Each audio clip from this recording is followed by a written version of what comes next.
Saya ingat arwah abah saya dulu. Arwah abah saya dulu, saya pernah telefon. Hello, Assalamualaikum bah. Salam. Perlu pakai public phone. Masa tu saya belajar di UiTM di London, Alu Gajah, Melaka. Lendu. Di Sarawak pun ada Lundu, nama dia kan. Ini Lendu. Kan. Halo, Assalamualaikum bah. Bah, duit dah kering lah bah. Saya kata macam tu.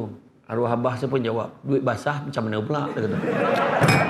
Saya kata, abah saya ni memang bergurau. Bah, betul-betul ni? Yelah, nanti abah masuk kan. Arwah abah saya, bila dia pergi ke bank di Bank Harimau tu. Maybank. Saya tak nak sebut sebab dia tak taja ceramah kita malam ni. Tu SPRM tadi saya sebut sebab dia taja program kita malam ni. Dia pergi dekat bank, dia pun masukkan duit untuk saya sebulan punya belanja RM50. Dulu RM50 besar sangat. Masuk RM50, kemudian arwah abah saya pergi dekat parking motosikal dia dekat belakang. Ada satu Cina ni kena kejar tau. Satu kejar Cina ni.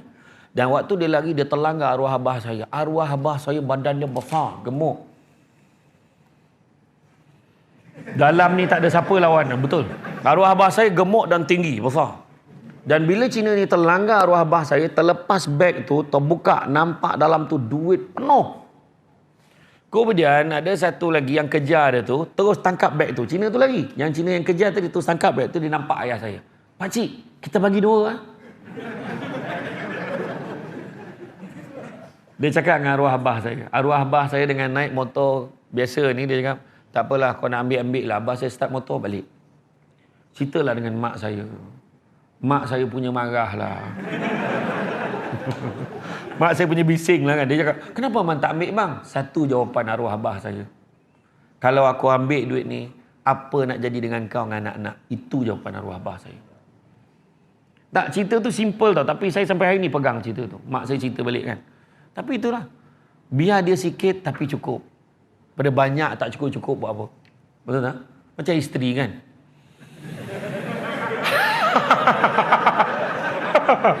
Saya tak perlu habiskan ayat tu. Orang perempuan setuju tak tu? Setuju kan? Tak setuju lah, sikit tapi cukup, betul. Tapi maksud sikit ni banyak. Maksud banyak tu sikit. Jadi makna kata, bersyukurlah dengan apa yang ada. Awaklah satu-satunya, dia kata kan. Jangan percaya.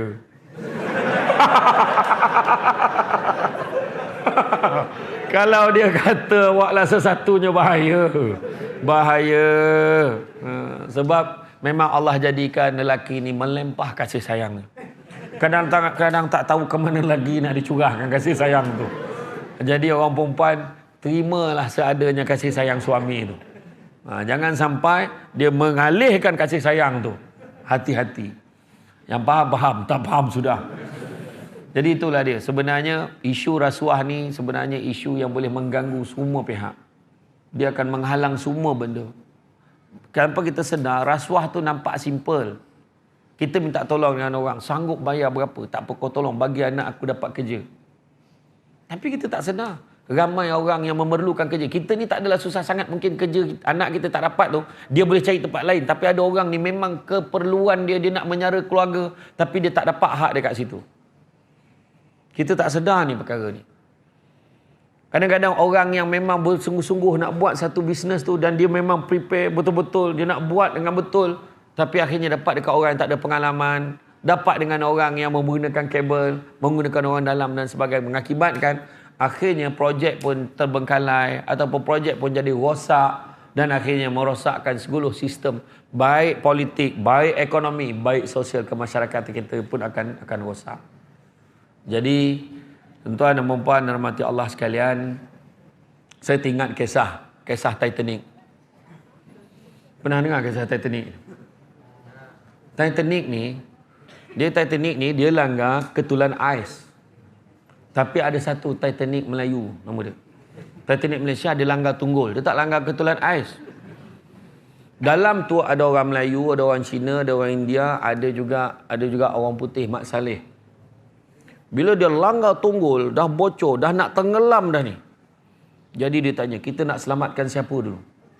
Jadi orang putih ni kata, orang Inggeris ni kata, kita selamatkan haiwan dulu.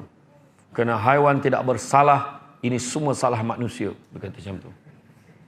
Sebab tu orang putih dia kata tengok National Geographic, dia sanggup habiskan usia tua dia nak perhati singa tu dari kecil sampai besar. Dia sayang binatang lebih daripada orang. Perasan tak? Sampai dia bagi nama dah dekat Taman Sembilan, dia bincang dengan singa tu, nama dia macam tu. Betul tak? Kemudian tanya pula India. Orang India kata selamatkan orang perempuan. Kenapa? Sebab gelang emas dia banyak, dia boleh survive pada orang lelaki. Oh, tak boleh jadi ni. Bincang-bincang lagi. Orang Cina yang angkat tangan. Selamatkan orang lelaki. Kenapa? Sebab lelaki dia bawa nama keluarga. Jadi nama keluarga dia akan kekal. Betul juga. Sekali tanya orang Melayu, apa pandangan awak? Saya cadangkan kita tubuh jatuh kuasa. Tu sampai sudah. Sudahnya sampai tenggelam, tak sempat selamat dah. Bincang tak habis, mesyuarat tak habis. Kadang-kadang. Tak adalah, kadang-kadang benda tu lah. Tak, sebab kenapa dia bersyarat tu? Sebab tak nak berlaku keputusan yang tidak adil. Kalau tenggelam, tenggelam sama-sama. Kata, agaknya macam tu lah. Kan? Tapi agak-agak lah kena buat keputusan cepat, janganlah mesyuarat lagi. Kapal tengah tenggelam ni. Kan? Tu. Yang faham lah, tu falsafah dia mendalam tu. Jadi tuan-tuan dan puan-puan rahmati Allah sekalian, rasanya cukuplah setakat itu. Ya, memang tengah ceramah Samsul Debat ni memang tak puas. InsyaAllah saya akan datang lagi.